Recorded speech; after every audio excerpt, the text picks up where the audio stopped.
Et pendant ce temps-là, l'industrie du tourisme, elle, manque toujours de bras. Et oui, et toujours le même problème, le manque de saisonniers. En Occitanie, plus de la moitié des chefs d'entreprise du secteur affirment avoir du mal à recruter. À quelques jours de l'été, certains employeurs, notamment dans la restauration, ont fait le choix d'augmenter les salaires. Pas de chance, là non plus, ça marche pas. Reportage à Palavas-les-Flots, Charles Billier.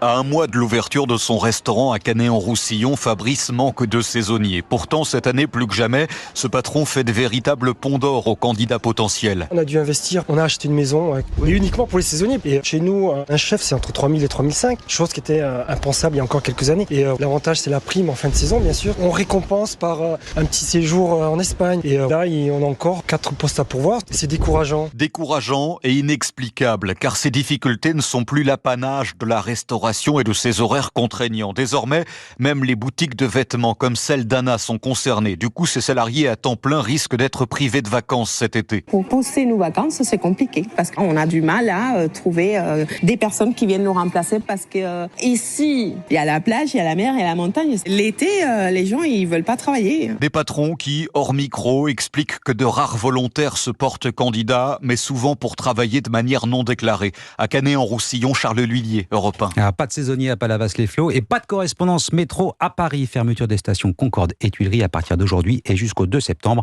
La raison, vous la connaissez, Anissa. Les Jeux Olympiques ? Bonne réponse.